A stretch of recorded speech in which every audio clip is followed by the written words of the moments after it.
Bonjour à tous et bienvenue dans un nouvel épisode de Foxit. Je suis très heureuse d'attaquer cette nouvelle saison à vos côtés. Et on va parler aujourd'hui d'un sujet assez important quand même sur le podcast, puisque l'image du corps, vous l'avez compris, a une position centrale sur le podcast. Et aujourd'hui, on va parler de ce reflet, de cette image corporelle chez les sportifs et chez les sportives. Dans le milieu du sport, le temple absolu de la comparaison, vous êtes peut-être déjà surpris à comparer votre physique à d'autres sportifs, à vous comparer à vous-même, tout simplement, dans le miroir. Comparez vos jambes à celles d'il y a 10 ans, comparez vos jambes à la sportive que vous venez de voir sur Instagram, comparez votre performance à la dernière performance olympique et de se dire cette personne-là elle a tel physique, peut-être que le physique joue. Voilà, toutes ces comparaisons, c'est sûrement des choses qui vous sont déjà arrivées. Ce rapport assez complexe à notre corps, il peut avoir, sans le savoir, un impact direct ou indirect sur nos performances, sur notre performance, notre motivation, notre plaisir à aller s'entraîner. Ça va vraiment rentrer en ligne de compte. Dans cet épisode, je vais vraiment chercher à vous expliquer comment ce rapport au corps, parfois compliqué et sur lequel on peut travailler, et ça on va y revenir, comment ce rapport au corps, il peut freiner la pratique, comment on peut améliorer ce rapport au corps et toutes ces petites choses desquelles il faut prendre conscience pour pouvoir améliorer ce rapport au corps et potentiellement améliorer nos performances in fine. Déjà, on va démarrer par une question hyper simple. Qu'est-ce que l'image corporelle ? Quand je vous dis image corporelle, qu'est-ce qui vous vient en tête ? Qu'est-ce que vous imaginez ? L'image corporelle, en fait, c'est la perception. L'image corporelle, en fait, c'est la perception qu'on a de son corps. Mais ça comprend aussi l'image que l'on renvoie aux autres et que l'on a l'impression de renvoyer aux autres. Ça devient très philosophique cet épisode. En réalité, elle se construit à travers 3 dimensions principales. Premièrement, l'image qu'on renvoie. Et pas uniquement dans les sports artistiques. C'est valable dans tous les sports. L'image que l'on renvoie, l'image que nos coachs, notre famille, notre entourage ont de nous et ce qu'on a l'impression de renvoyer. Finalement, comment notre corps est perçu par notre entourage. Si depuis qu'on est toute petite, on dit « Ah là là, qu'est-ce qu'elle a des épaules carrées ?» Typiquement quelque chose qu'on me dit depuis que je suis toute petite et j'en suis pleinement convaincue, mais bon, des fois, c'est pas la peine de le rappeler. Quand on entend 400 fois dans toute sa vie « Ah, les épaules carrées », bon, on a compris. Je veux dire, c'est comme si vous dites à quelqu'un qu'il a de l'acné et au courant. C'est pas la peine. Ensuite, la deuxième dimension qui est juste hyper importante, et je pense que c'est la plus importante des 3 dimensions, c'est vraiment l'image qu'on a de nous. Quelle image on se renvoie à nous-mêmes? Quels sont nos jugements? Quels sont nos commentaires face à notre corps? Quels sont, quand on est face à la glace, qu'est-ce qu'on va dire? Quand on est sur une performance ou sur une contre-performance, qu'est-ce qu'on va dire de nous? Qu'est-ce qu'on va dire de notre corps? Et ensuite, bien évidemment, il y a les standards, la société, et c'est la 3e dimension qui va constituer votre image corporelle. Si vous êtes une danseuse, et je parle d'un milieu que je connais pour l'avoir fréquenté pendant près de 20 ans, il faut être... c'est un sport où l'image renvoyée, c'est d'être grande, fine, élancée, d'avoir des grandes jambes, de ne pas avoir de poitrine, d'être toute fine, etc. Même si aujourd'hui, Dieu merci, certaines femmes commencent à casser les codes dans tous les sports, maintenant, chaque sport a ses codes et comme on est dans une société qui aime bien cadrer les choses, chaque société, enfin chaque sport, la société prévoit pour chaque sport un physique prédéfini et ça va quelque part un petit peu aussi dans notre 2e dimension, on disait l'image qu'on a de nous, parfois l'image qu'on a de nous aussi par rapport aux dictats de la société bien évidemment. Et dans ces standards du sport, j'ajouterais, alors je sais pas si c'est une 4e dimension ou si on peut le rentrer dans cette dimension-là, mais aussi tous les sportifs qui communiquent autour de ce sport en particulier. Si on prend les triathlètes très connus, voilà, ils ont tel physique. Si on prend les nageurs très connus, ils ont tel physique. Bien qu'aujourd'hui vous comparez un Léon Marchand et un Florent Manodou, ça n'a rien à voir et pourtant les performances sont quand même là des 2 côtés. Donc ça montre aussi que tous les physiques sont possibles et que ce n'est pas qu'une question de physique, la performance. Mais c'est vrai que tout ce qu'on peut voir au niveau des réseaux sociaux, au niveau de la communication, de la télévision, etc., va forcément rentrer en ligne de compte dans nos jugements, dans les images qu'on a de nous. Donc, évidemment, maintenant qu'on a vu quelles étaient ces bases, c'est bien de savoir aussi, ok, maintenant qu'on a les fondations, comment on construit là-dessus. Notre image corporelle, elle va se nourrir de beaucoup d'influences. On a bien évidemment l'entourage, on l'a dit juste avant, mais le coach, la famille, la petite réflexion, Je reprends l'exemple de la danse, quand tu es à la barre et que la prof de danse te dit « Ah, t'as bien mangé pendant les vacances ?» Bah écoute, à 8 ans, c'est une réflexion qui n'est pas nécessaire. Parce qu'aujourd'hui, à 25 ans, elle est toujours là. Donc, voilà, il y a toutes ces réflexions, ces choses qui peuvent être dites par l'entourage, par la famille, par toutes ces personnes-là, vont construire l'image corporelle qu'on a de nous, et dans le sport comme au quotidien. Les réseaux sociaux, les marques, bien évidemment. Alors eux, ils sont présents plus, et ils ont un rôle à jouer. Ils ont un rôle à jouer quand on va dans des magasins de sport et qu'on voit des mannequins de différentes tailles et pas que des mannequins. Je prends chez les femmes toutes fines, avec la poitrine comme il faut, un petit peu de forme mais pas trop, etc. Mais chez les hommes c'est pareil, hein. Pourquoi toujours autant de tablettes alors que des fois c'est même pas approprié au sport.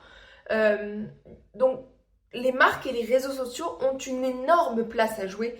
À mon sens, elle n'est pas encore jouée, la carte n'est pas jouée à 100%, mais en tout cas, il y a une vraie place à prendre sur les réseaux sociaux et sur les marques. En parlant de réseaux sociaux et marques, c'est ce que j'essaye de développer avec Foxit. Que Foxit soit ce média qui apporte une parole contraire à ce qu'on peut voir, qui apporte une parole complémentaire à ce qu'on peut entendre, qu'on ait un discours différent et que nos oreilles écoutent des discours variés pour qu'elles puissent faire leur propre chemin.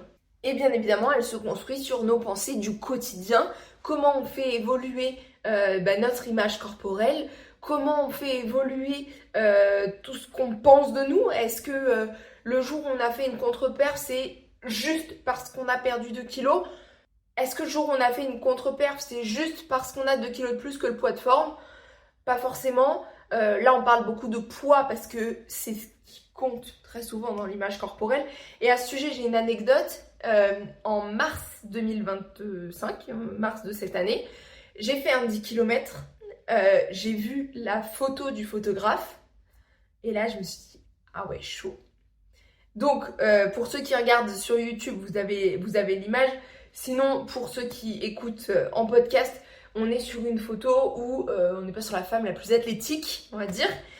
Donc on voit que j'ai la cellulite au niveau des jambes, voilà, on voit plein de choses.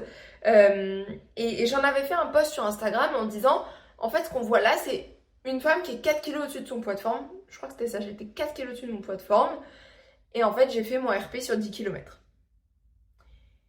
Et de par mon métier de diététicienne, je suis quotidiennement confrontée à cette question du rapport poids-puissance.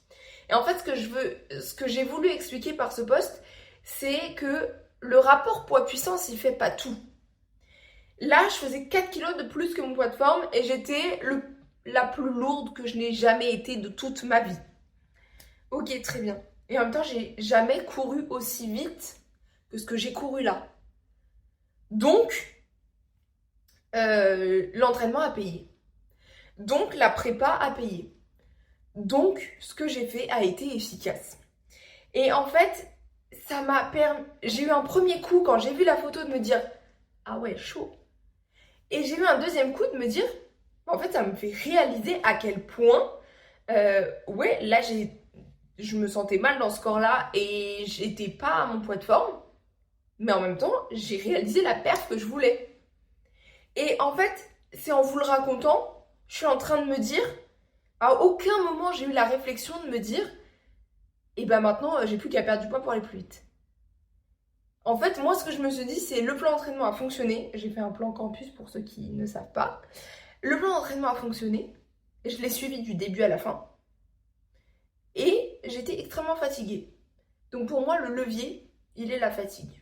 Bien évidemment, je vous dis tout ça après un énorme cheminement sur mon image corporelle, sur tout ça. Évidemment, ça n'arrive pas comme ça.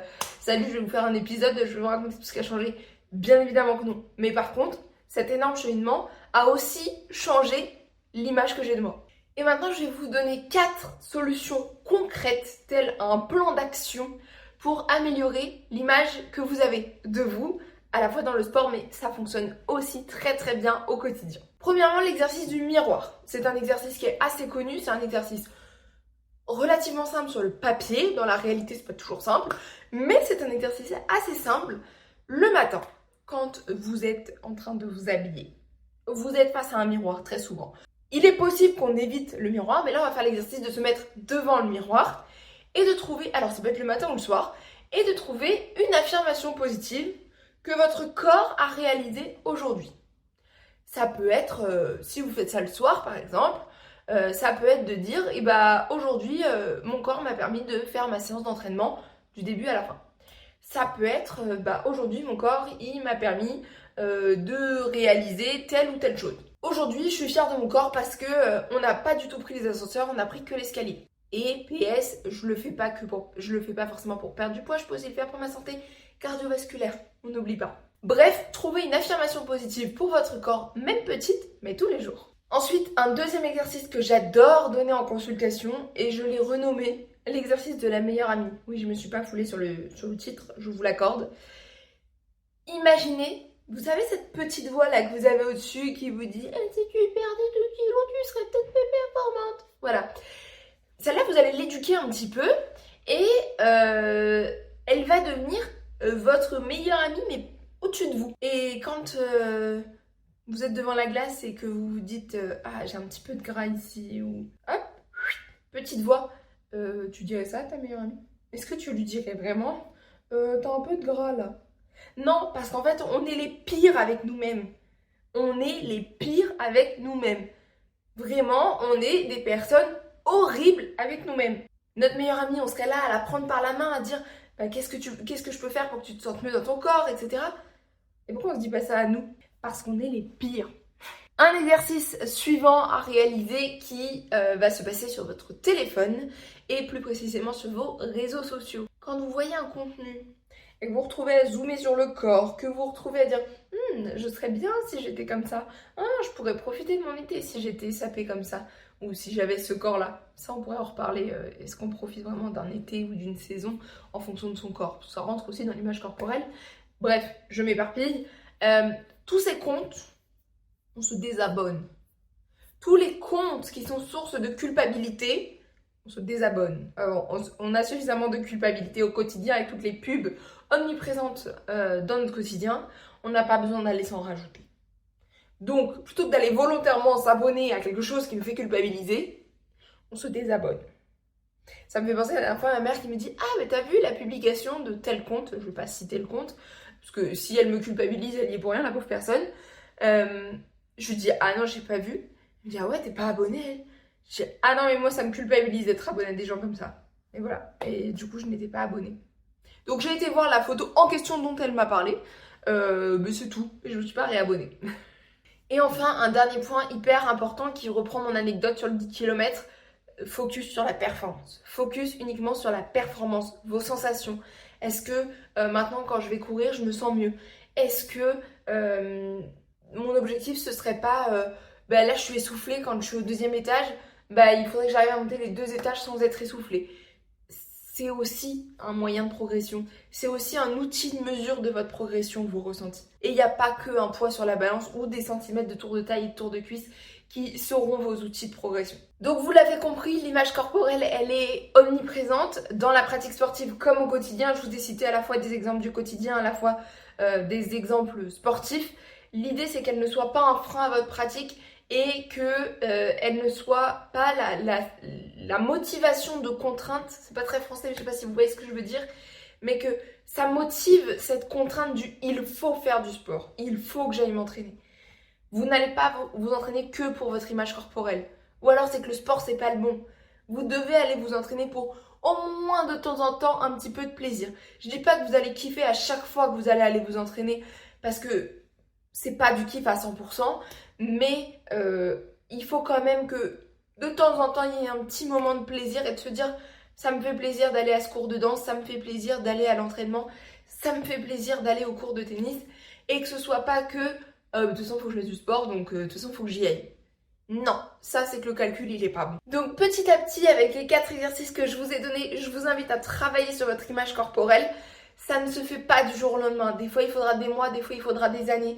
Mais promis, ça finit toujours par s'améliorer. Si vous voulez en savoir plus, si vous voulez échanger avec moi à ce sujet, Les réseaux sociaux de Foxit vous sont ouverts. Un post a été publié pour la publication de cet épisode de podcast.